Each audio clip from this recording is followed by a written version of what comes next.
수요 기도 모임 요한계시록 특강 45번째 시간입니다. 오늘은 계시록 21장 1절에서 8절까지 말씀드리도록 하겠습니다. 새하늘과 새 땅과 그리고 생명나무가 되겠습니다. 지난 시간에는 최후의 백부자 심판과 지옥의 불호수에 대해서 말씀드렸습니다. 최후의 백부자에서 심판받는 사람들은 아담부터 교회 시대까지 구원받지 못하고 죽은 사람들, 그리고 환난 기간에 구원받은 사람들과 구원받지 못한 사람들, 그리고 천년왕국 기간에 구원받은 사람들과 구원받지 못한 사람들입니다. 최후의 백부자 심판에서 환난과 천년왕국 기간에 구원받은 사람들 중에는 하나님께로부터 상을 받는 사람도 있다라고 말씀드렸습니다. 지옥 불호수에는 사탄과 짐승, 거짓 예언자를 비롯한 타락한 천사들, 그리고 구원받지 못한 사람들이 들어갑니다. 구원받지 못한 사람들은 육신은 불태워지고 혼이 붉은 구더기와 같은 벌레로 변해서 영원히 고통 가운데 불태워진다라고 말씀드렸죠. 자, 오늘은 계시록 21장을 말씀드리도록 하겠습니다. 계시록 21장 1절 보십시오. 계시록 21장 1절. 그리고 내가 새 하늘과 새 땅을 보았더라. 이는 처음 하늘과 처음 땅이 사라져 버렸고 바다도 더 이상 있지 아니하였기 때문이라. 21장에는 새로운 세상, 새로운 세대, 새로운 시대가 열립니다. 그 전 세상에 하늘과 땅이 사라져 버리고 새 하늘과 새 땅에서의 영원한 복락의 삶이 펼쳐지는 것입니다. 성경은 세 개의 하늘과 땅을 말씀하시고 계십니다. 이것은 세 개의 세상이 존재한다는 뜻입니다. 그러니까 오해하면 안 되겠습니다.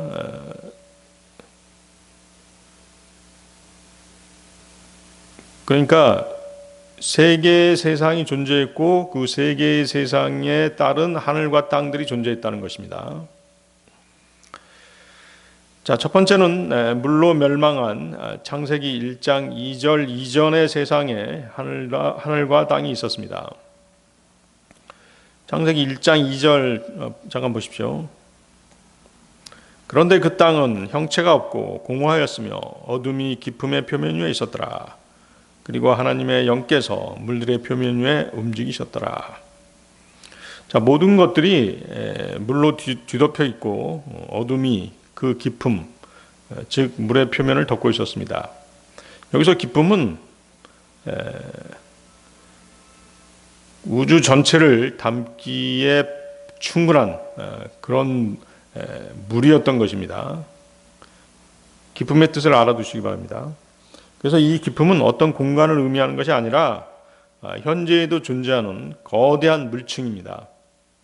우리는 그것이 둘째 하늘과 셋째 하늘의 경계에 위치해 있고 요한계시록에서 유리바다로 표현되고 있음을 공부했었습니다. 계시록 4장 6절이죠. 그리고 그 보좌 앞에 수정 같은 유리바다가 있었더라. 그리고 그 보좌 한가운데와 그 보좌 주위에는 앞뒤가 눈들로 가득한 네 짐승들이 있었더라. 계시록 15장 2절. 그리고 불이 섞인 유리바다 같은 것을 내가 보았노라. 그리고 그 짐승과 그의 형상과 그의 표와 그의 이름의 숫자를 이긴 자들이 하나님의 하프들을 가지고 유리바다 위에 서 있더라. 자, 그 깊음의 표면, 거대한 물층의 표면이 절대 영도로 얼어있기 때문에 유리바다로 표현이 되는 것입니다. 얼면 그 표면이 유리처럼 보이겠죠?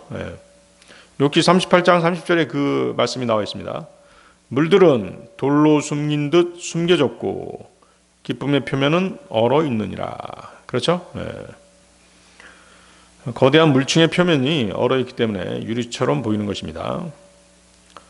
자, 다시 그 창세기 1장 2절 다시 보십시오.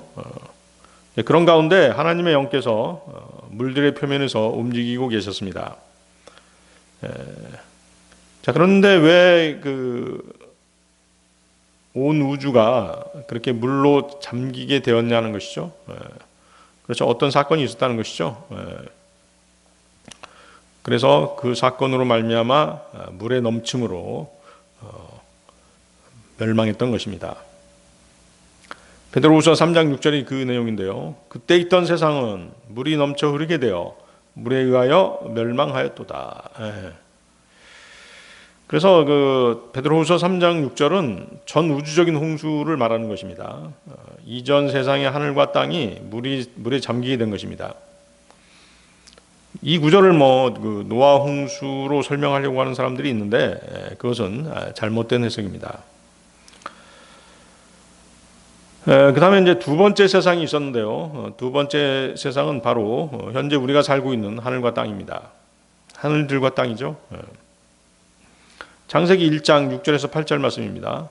그리고 하나님께서 말씀하시기를 물들의 한가운데 하나의 궁창이 있으라. 그리하여 그것은 물들에서 물들을 나누라 하셨느니라. 그런즉 하나님께서 궁창을 만드셨고 궁창 아래에 있던 물들을 궁창 위에 있던 물들로부터 나누셨더라. 그러자 그것이 그렇게 되었더라. 또 하나님께서 그 궁창을 하늘이라 부르셨더라. 그리고 그 저녁과 아침이 둘째 날이었더라. 그 하나님의 창조 주간을 보면은 하나님께서 기뻐하시지 않는 날이 있었습니다. 그날이 둘째 날입니다. 둘째 날 궁창을 만드셨는데요. 그것이 이제 둘째 하늘이 되겠습니다. 지금 현재 그 하늘은 세 개가 있죠. 우리가 살고 있는 이 대기권 첫째 하늘, 그리고 우주 둘째 하늘, 그리고 하나님께서 거하시는 셋째 하늘이 있습니다. 지금 얘기하고 있는 궁창이 둘째 하늘인 것입니다. 그 둘째 하늘에는 타락한 영적 존재들이 거주할 곳이기에 하나님께서 기뻐하지 않으신 것입니다. 이 타락한 영적 존재들은 지금도 여전히 하나님을 대적하고 인간들을 타락시키고 인간들과 하나님 사이를 회방하고 있는 것입니다. 따라서 인간들이 살고 있는 첫째 하늘, 그리고 타락한 영적 존재들이 거주하는 둘째 하늘을 비롯한 두 번째 하늘들과 땅은 천년왕국이 끝나고 불에 의해서 태워지게 되어 있는 것입니다. 첫 번째 하늘과 땅처럼 두 번째 하늘들과 땅들도 인간의 범죄함으로 타락하고 오염되었기에 불살라지는 것입니다. 베드로후서 3장 12절인데요. 하나님의 날이 오는 것을 고대하고 서두르라. 그날에 하늘들이 불부터 분해될 것이요 원소들은 뜨거운 열로 녹을 것이라. 물론 인간의 범죄에 관계있던 사탄을 비롯한 타락한 천사들과 그들의 군대들도 같이 하나님께서 멸망시키게 될 것입니다. 자, 그러면 이제 세 번째 세상은 어디냐? 바로 오늘 지금 처음에 읽었던 계시록 21장 1절에 장차 펼쳐질 새 하늘과 새 땅입니다. 대환란, 천년왕국, 최후의 백보자 심판, 새 하늘과 새 땅, 이렇게 되는 것이죠.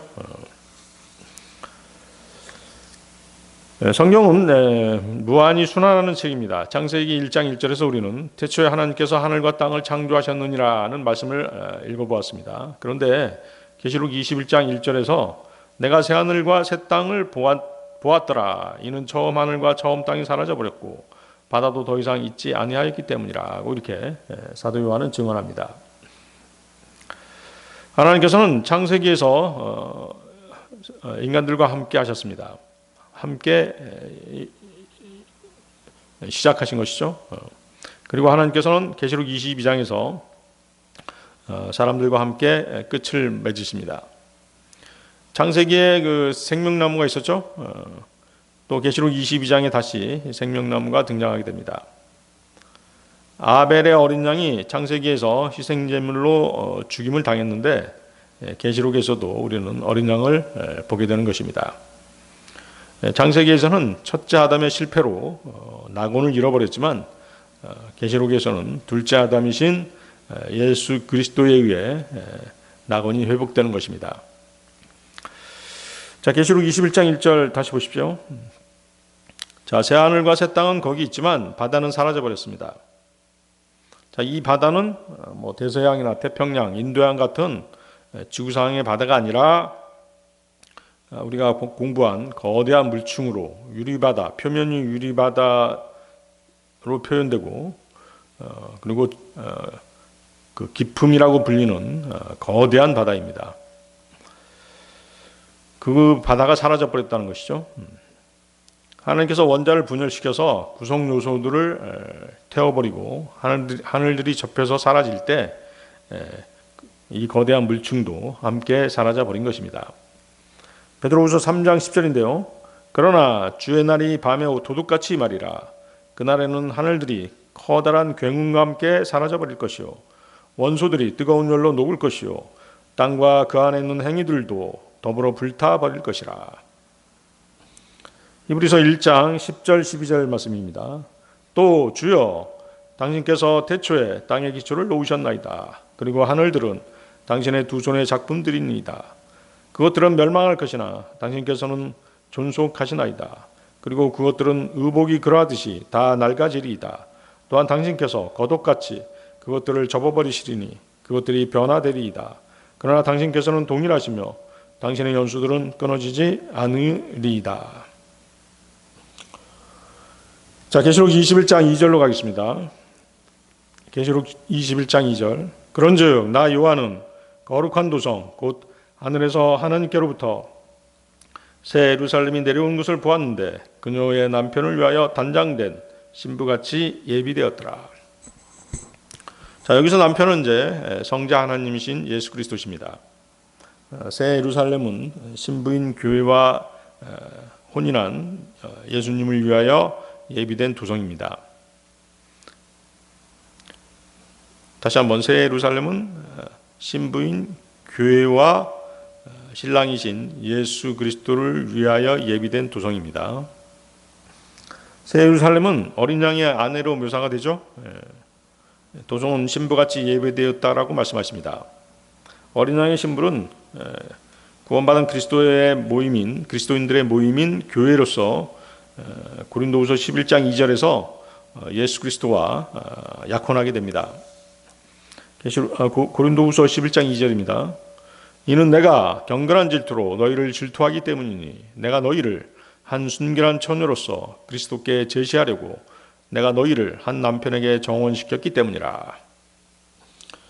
자, 그런 그 약혼식이 있었고 그 다음에 뭐 식은 어떤 올리지 않았지만 그런 형식을 빌었다는 것이죠. 정혼한 사이였다라고 말씀하시잖아요. 그래서 그런 약혼 다음에 뭐가 있어요? 이제 결혼식이 있겠죠. 그래서 계시록 19장 7절에서 우리 공부를 했었습니다. 어린 양의 혼인식. 그 어린 양의 혼인식을 위해서 이제 신부가 단장하는 모습이 있었죠. 계시록 19장 7절입니다. 우리가 반가워하고 크게 기뻐하며 그분께 존귀를 돌리자. 이는 어린 양의 혼인 잔치가 이르렀고 그분의 아내가 그녀 자신을 준비했기 때문이라. 그래서 이제 그 그리스도의 심판석을 거치면서 그리스도인들은 자신들의 흠이라든가 주름진 것들을 다 없애버리고 어린 양의 혼인식에 참석하게 되는 것입니다. 거기 이제 그 새 예루살렘은 어린 양의 아내인 도성입니다. 성경에서는 여자를 도성을 여자로 이제 묘사하죠. 새 예루살렘은 어린 양의 신부가 살 도성이기에 신부 같다는 표현을 하는 것입니다. 계시록 21장 9, 10절을 먼저 보십시오. 계시록 21장 9절 10절. 그리고 마지막 7 재앙들로 가득한 7 호리병들을 가졌던 7 천사들 중 한 명이 나에게 와서 나와 대화하며 말하기를 이리 오라 내가 너에게 어린 양의 아내인 신부를 보여주겠노라 하였더라. 그리하여 그가 영 안에서 나를 거대하고 높은 산으로 멀리 이동시켰고 저 위대한 도성 곧 거룩한 예루살렘을 나에게 보여주었는데 하나님께로부터 하늘에서 내려오고 있었으며.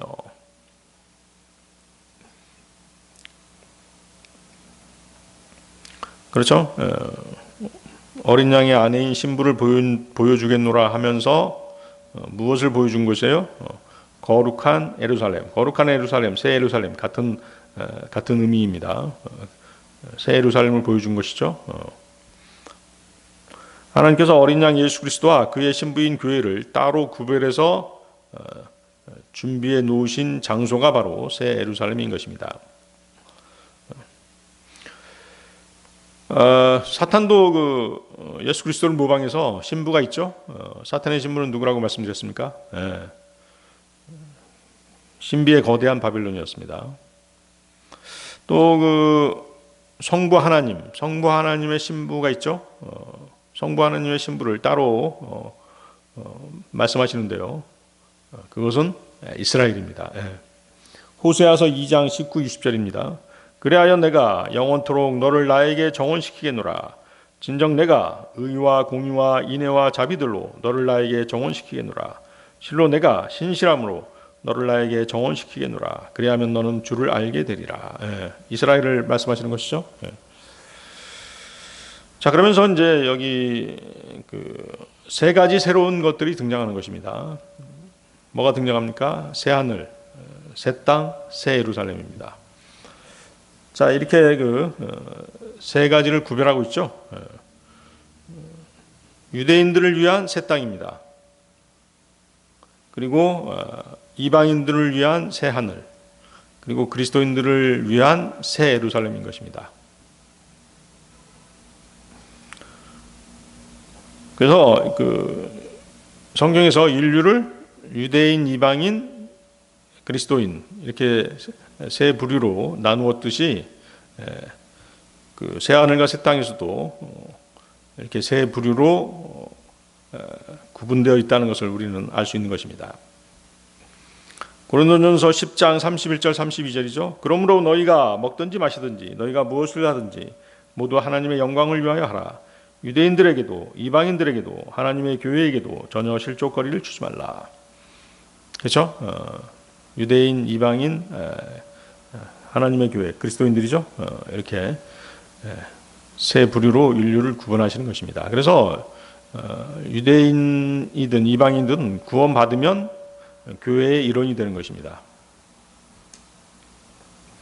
그래서 이제 장차 창조될 새하늘과 새 땅에서도 유대인, 이방인, 교회의 각기 다른 처소와 섬기는 장소가 구분되어 있음을 우리는 알 수 있는 것입니다. 자, 계시록 21장 3절로 가겠습니다. 그리고 내가 하늘에서 나오는 커다란 목소리를 들었는데 이같이 말하였더라. 보라, 하나님의 성막이 사람들과 함께 있으니 그분께서 그들과 함께 거하실 것이요 그들은 그분의 백성이 될 것이요 하나님께서는 친히 그들과 함께 계시며 그들의 하나님이 되시리라. 자, 하나님께서는 출애굽한 이스라엘이 광야 생활을 할 때 다음과 같은 말씀을 하셨습니다. 레위기 26장 11절인데요. 그리고 내가 나의 성막을 너희 가운데 세우겠노라. 그리고 나의 혼이 너희를 혐오하지 않으리라. 이 말씀대로 된 것이죠. 그런데 이 땅에 세워진 성막과 성전은 다 무엇입니까? 하늘에 있는 것들의 모형이었던 것이죠. 히브리서 8장 5절입니다. 그 제사장들은 하늘에 있는 것들의 본보기와 그림자를 섬기니 마치 모세가 장막을 만들려고 했을 때 하나님의 권고를 받았던 것과 같도다. 이는 그분께서 말씀하시기를 보라, 너는 그 산 속에서 너에게 보여준 그 양식을 따라 모든 것들을 만들라 하시기 때문이라. 백부자 심판 이후에 이스라엘이 거하는 새 땅에 하나님의 성소인 하나님의 장막이 세워지는 것입니다. 자, 그래서 여러분들이 새 하늘과 새 땅에서도 인류는 이렇게 세 부류로 구분이 된다는 사실을 꼭 알아두시기 바랍니다. 다시 말씀드리면 새 땅에는 유대인들, 새 하늘에는 이방인들, 그리고 새 예루살렘에는 그리스도인들이 거하게 되는 것입니다. 그래서 지금 지금 계속 설명드리고 있는 부분은 뭐냐면 새 땅에 세워질 하나님의 성막이죠. 유대인들이 거하게 될 새 땅입니다. 에스겔서 37장 27절 28절 말씀인데요. 나의 장막 또한 그들과 함께 있으리라. 진정 나는 그들의 하나님이 되겠으며 그들은 나의 백성이 되리라. 그리하여 나의 성수가 그들의 한복판에 영원히 있을 때면 이방 민족들은 나 주가 이스라엘을 성결하게 구별하는 것을 알게 되리라. 그렇죠? 그 하나님의 성막이 사람들과 함께 있다는 것은 하나님의 보좌가 땅으로 내려와서 하나님께서 이스라엘과 함께 거하실 것을 말씀하시는 것입니다. 반면에 새 예루살렘에는 성전이 따로 없죠. 영원 세계에서 유대인을 위한 새 땅에는 성막이 있지만 그리스도인을 위한 새 예루살렘에는 성전이 없는 것입니다. 계시록 21장 22절을 먼저 보십시오. 그런데 나는 그 안에서 성전을 전혀 보지 못하였더라. 이는 전능하신 주 하나님과 어린 양께서 그곳에 성전이시기 때문이라. 그렇죠? 하나님과 어린 양께서 성전이시기 때문에 성전이 따로 필요 없다는 것이죠. 그리고 그분들이 거하는 곳, 그분들의 거처, 하나님의 집이죠. 그것은 무엇이 되는 것입니까? 성도들이죠. 성도들입니다. 그래서 에베소서 2장 21절에 21절과 22절의 내용이 여기에 딱 들어맞는 내용이죠. 에베소서 2장 21절 22절. 그분 안에서 건물 전체가 다 같이 적합하게 틀이 맞춰지고 주 안에서 하나의 거룩한 전으로 자라가느니라. 그분 안에서 너희 역시 성령을 통하여 하나님의 거처로 함께 지어져 가느니라.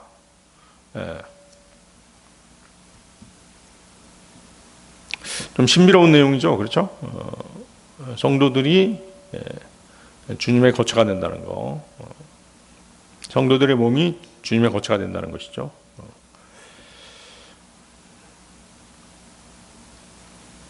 그래서 이제 우리가 그분 안에 또 그분이 우리 안에라고 하는 말씀이 실현이 확실하게 실현이 되는 것입니다. 지금이야 이제 우리가 믿음으로만 그렇게 알고 있지만 저 세상에 가면은 이제 그것이 정확하게 실현이 된다는 것이죠. 새 예루살렘이 하나님께로부터 내려오고 하나님은 땅에 있는 이스라엘과 함께 계셔서 그들의 하나님이 되시며 이스라엘은 그분의 백성이 됩니다. 자, 계시록 21장 4절로 가겠습니다. 그리고 하나님께서 그들의 눈에서 모든 눈물들을 닦아내시리라. 그리하면 더 이상 사망도 슬픔도 부르짖음도 없을 것이요 더 이상 아픔도 없을 것이라. 이는 이전 것들이 사라져 버렸기 때문이라. 자, 이 구절은 이제 그리스도인들의 결말이 어떻게 될 것인가를 알게 하는 말씀입니다. 구원받은 성도들의 결말이 어떻게 될 것인가를 알게 하는 말씀인 것이죠. 더 이상 슬픔도 죽음도 애통도 고통도 눈물도 없는 세상을 맞이하게 되는 것입니다. 오직 빛 가운데서 영원한 생명을 누리며 사랑과 즐거움, 섬김, 축복, 찬양만이 존재하는 곳입니다. 인류가 그토록 찾던 또 실현하고자 무던히 애썼던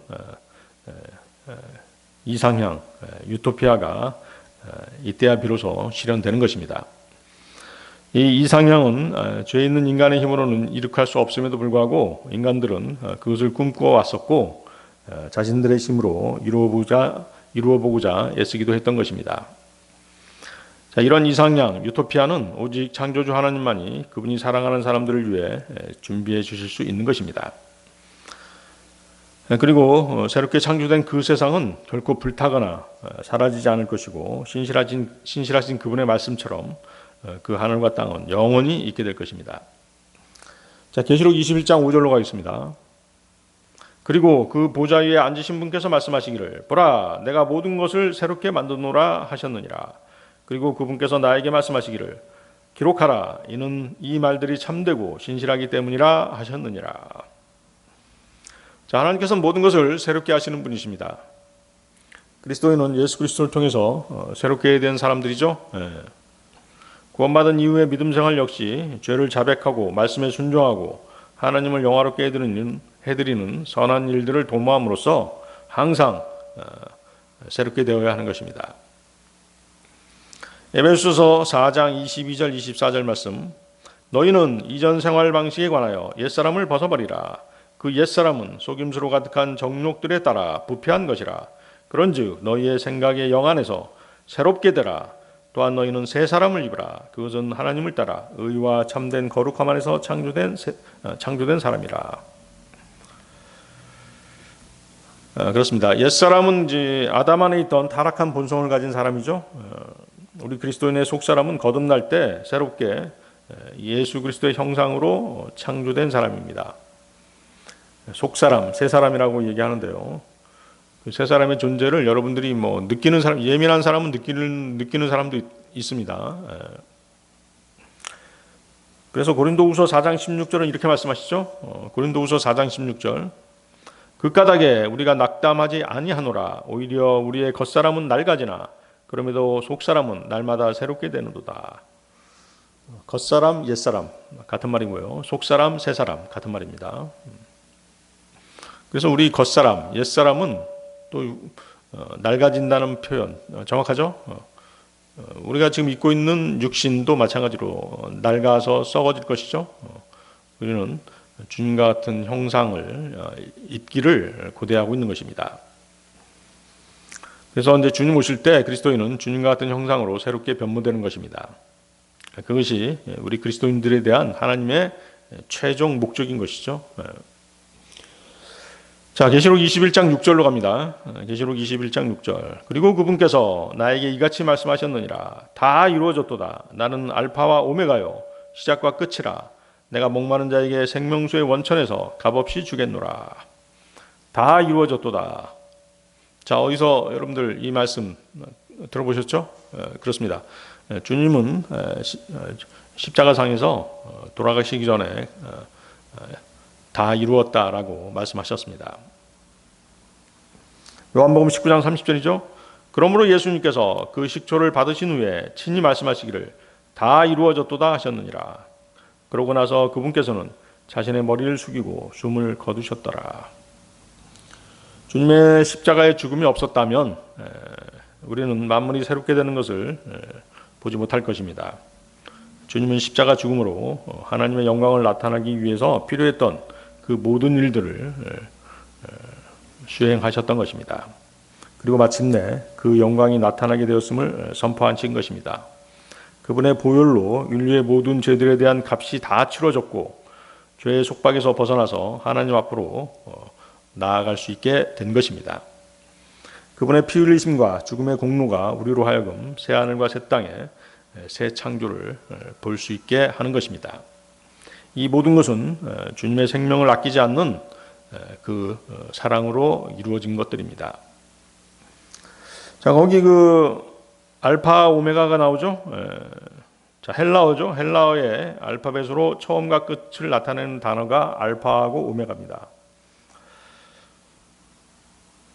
그렇죠? 그래서 이제 영어 알파벳으로 이제 A, Z가 되겠죠.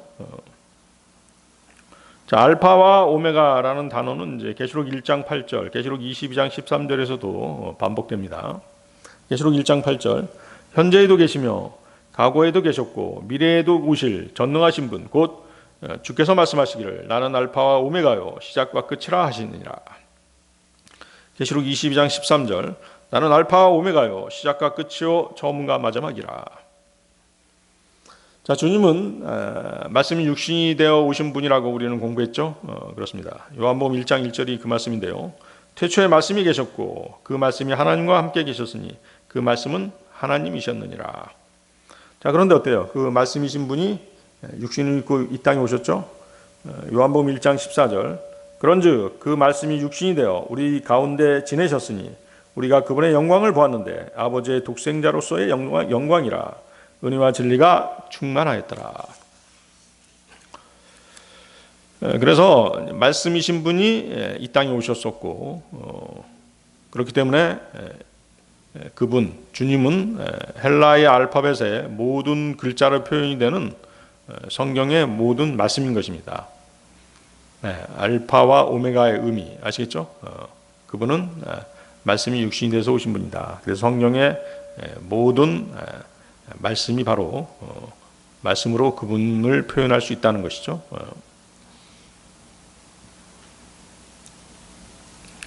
자, 본 구절에 그 값없이 주겠노라에서 값없이 프릴리죠. 영어로 프릴리. 값없이라고 하는 단어를 좀 주목할 필요가 있습니다. 자, 이 단어는 그 에덴 동산에서 아담과 이브에게 하나님께서 하신 말씀 가운데 들어 있었죠. 값없이, 그죠? 프릴리. 창세기 2장 16절인데요. 그러고 나서 주 하나님께서 그 남자에게 명령하시어 이같이 말씀하셨느니라. 너는 동산의 모든 나무마다 그곳에서 나는 열매를 값없이 먹을 수 있느니라. 그죠? 값없이, 프릴리.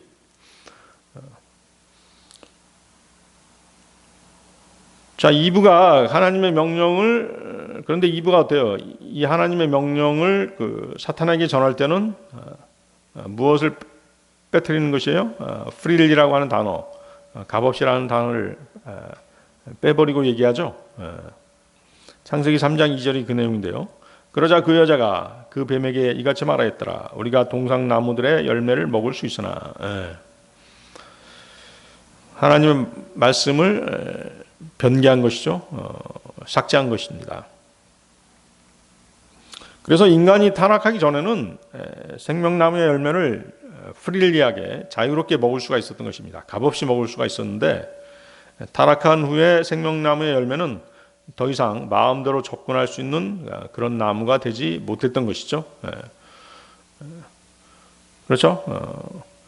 그 생명나무의 열매를 자유롭게 따먹을 수 있었는데 아담과 하와는 사실 낙원에서 부족한 게 없었어요. 부족한 게 없다 보니까 생명나무의 열매를 손을 안 댔던 것이죠.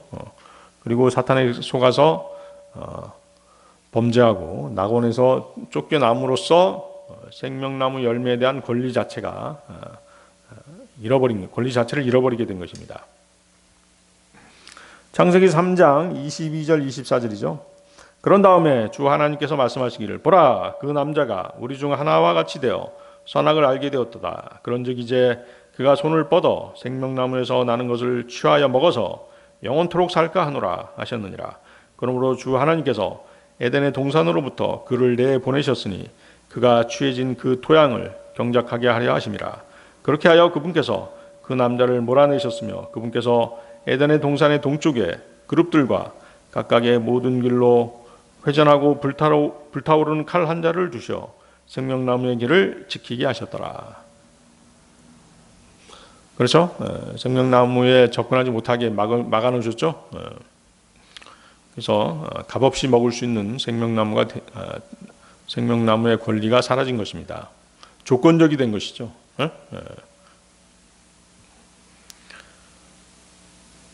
그래서 이제 우리가 이제 그 창세기를 끝으로 사라진 생명나무라는 단어를 성경의 마지막인 계시록에서 다시 보게 되는 것입니다.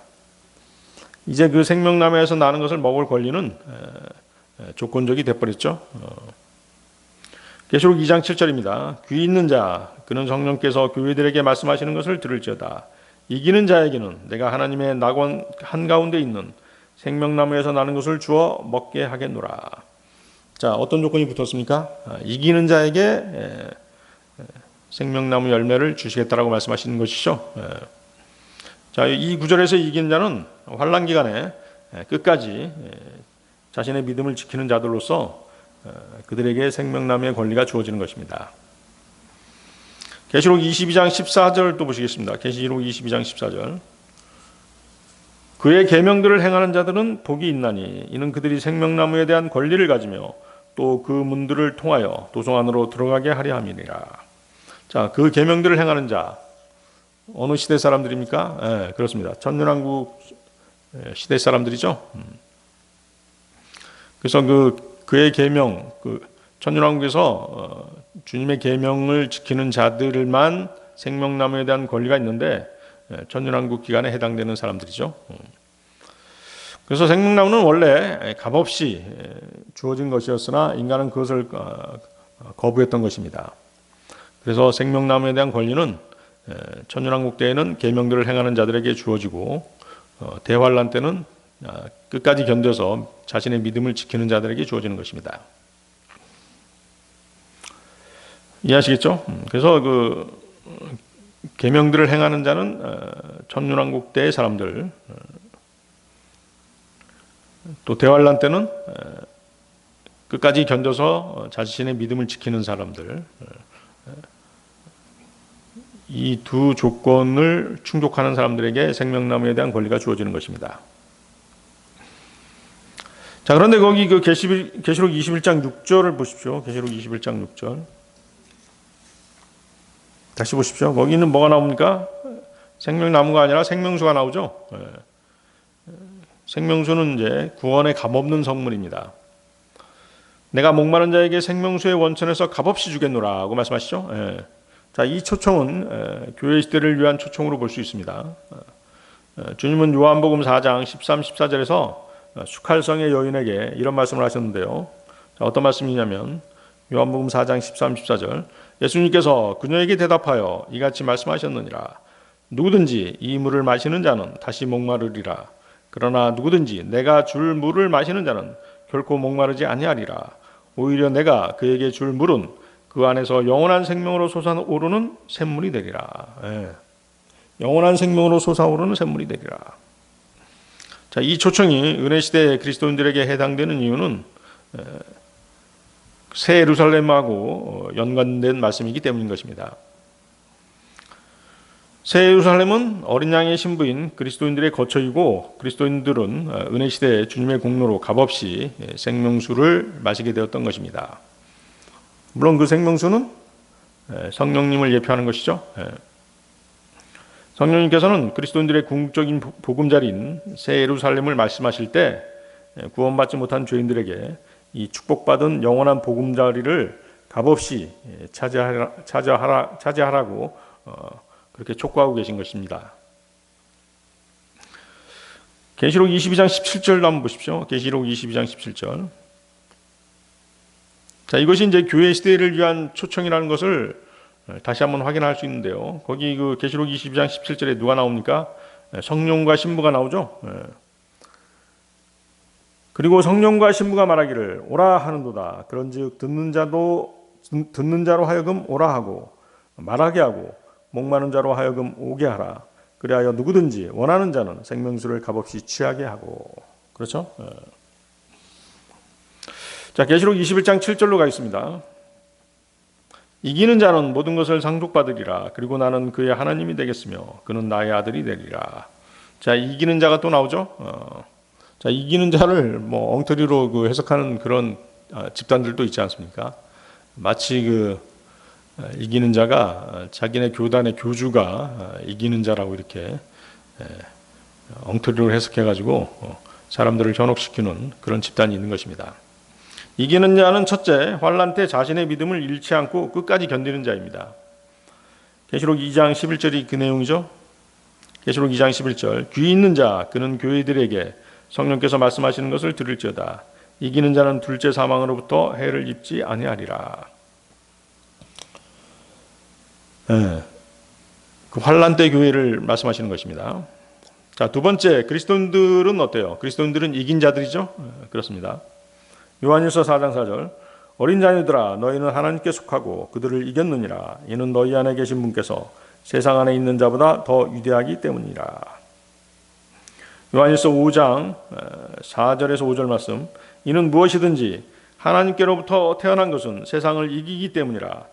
그리고 이것이 세상을 이기는 승리니 바로 우리의 믿음이라. 예수님께서 하나님의 아들이심을 믿는 자 외에 세상을 이기는 자가 누구냐. 자, 예수 그리스도를 믿으면 이기는 자가 되는 것입니다. 계시록 3장 12절인데요. 나는 이기는 자를 나의 하나님의 성전 안에서 기둥으로 만들겠으니 그러면 그는 다시는 나가지 아니하리라. 그리고 내가 나의 하나님의 이름과 나의 하나님께로부터 나와서 하늘에서 내려오는 나의 하나님의 도성 곧 새 예루살렘의 이름을 그의 위에 기록하겠노라. 계시록 3장 12절은 필라델피아 교회에 대한 약속의 말씀인데요. 하나님께서 칭찬하시고 기뻐하신 교회가 바로 필라델피아 교회였죠. 그래서 어떤 그 이긴 자는 어떤 특정한 교단의 교주만이 이긴 자다 이런 해석은 완전한 이단 교리인 것입니다. 자, 계시록 21장 8절로 가겠습니다. 그러나 두려워하는 자들과 믿지 않는 자들과 가증한 자들과 살인자들과 행음에 빠진 자들과 마법사들과 우상 숭배자들과 모든 거짓말쟁이들은 불과 유황으로 타오르는 호수 속에 자신들의 부분을 받으리라. 이것이 둘째 사망이라. 여기 이제 그러나라고 이제 이 그러나라는 단어로 생명나무와 생명수의 영원한 복락에 참여하는 자들과 끔찍한 불타는 그 불호수에 참여하는 자들이 나뉘고 있죠. 그래서 슬픔도 죽음도 고통도 눈물도 없이 하나님과 함께 영원한 희락을 누리는 사람들과는 다르게 모든 고통과 모든 비극과 그리고 모든 공포를 겪는 불타는 지옥에 가게 되는 사람들이 구분되는 것입니다. 살아있는 동안에 하나님을 두려워했던 사람들은 예수 그리스도를 믿고 자신의 죄 문제를 해결하고 영원한 생명을 얻습니다. 그리고 그분이 마련해 주신 장소에서 모든 기쁨을 누리게 되는 것입니다. 반면에 그분을 두려워하지 않고 오히려 사람을 두려워했던 자들은 불타는 지옥에서 영혼을 보내야 합니다. 그들은 또한 주 예수 그리스도를 믿지 않았고 그분의 의를 신뢰하지 않았으며 자신의 행위와 의를 신뢰했던 사람들입니다. 그들은 살아있는 동안에는 하나님을 두려워하지 않다가 죽고 부활해서 하나님의 두려우심을 깨닫게 될 것입니다. 그리고 영원한 멸망으로 들어가게 될 것입니다. 마태복음 10장 28절 말씀입니다. 그리고 몸을 죽여도 혼을 죽일 수 없는 자들을 두려워하지 말라. 반면 혼과 몸 모두를 지옥에서 파괴시킬 수 있으신 그분을 오히려 두려워하라. 그리스도인도 구원받은 이후에 죄를 지을 수 있고 죄를 지을 수 있지만 또 이제 그렇게 구원받은 이후 죄를 짓게 되면 상급을 잃을 것이지만 그의 구원은 취소되지 않는 것입니다. 갈라디아서 한번 보겠습니다. 갈라디아서 5장 19절에서 21절 말씀 한번 찾아보십시오. 갈라디아서 5장 19절에서 21절. 이제 육신의 행위들이 명백하게 드러나니 이것들이라 곧 간음과 음행과 불결함과 음탕함과 우상숭배와 마술과 증오와 적대와 경쟁들과 경노와 분쟁과 폭동들과 이단들과 시기들과 살인들과 술취함과 유흥들과 그와 같은 것들이라. 이와 같은 것들에 대해서는 과거에 내가 너희에게 말한 것 같이 내가 미리 너희에게 알려주노니 그러한 것들을 행하는 자들은 하나님의 왕국을 상속받지 못하리라. 상급을 잃게 된다는 것이죠. 그렇지만 구원은 잃지 않는 것입니다. 한 번 받은 구원은 취소되는 일이 없는 것입니다.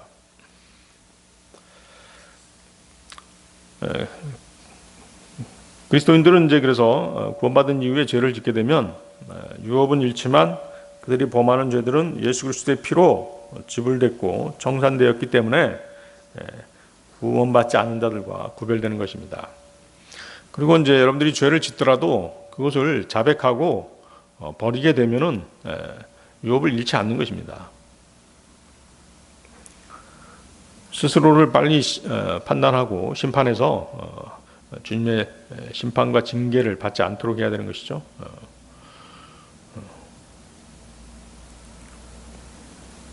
그래서 이제 이렇게 구원이 영원히 보장되는 이유는 우리가 그리스도의 피, 십자가에서 흘리신 그 보혈을 신뢰했기 때문인 것입니다.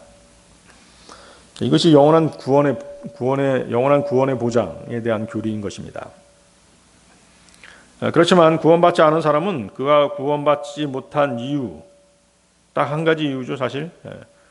곧 하나님의 독생자를 믿지 않은 그 한 가지 사실로 인해 정죄를 받은 것입니다. 요한복음 3장 18, 19절인데요. 그를 믿는 자는 정죄를 받지 아니하느니라. 그러나 그를 믿지 아니하는 자는 이미 정죄를 받은 것이라. 이는 그가 하나님의 독생자의 이름을 믿지 아니하였기 때문이라. 그런즉 이것이 정죄의 근거니 곧 빛이 세상 속으로 왔으나 사람들이 그들의 행실들이 악함으로 빛보다는 도리어 어둠을 사랑한 것이라. 빛으로 오신 그분을 믿지 않은 것, 그 이유 한 가지인 것입니다. 그들이 둘째 사망, 영원한 멸망을 당하게 되는 이유인 것이죠. 그래서 구원받지 않은 사람은 그의 혼이 그가 짓는 모든 죄들을 담당해야 되기 때문에 영원히 불타는 지옥불에서 영원한 고통 가운데 불태워지게 되는 것입니다. 네, 오늘 여기까지 하겠습니다.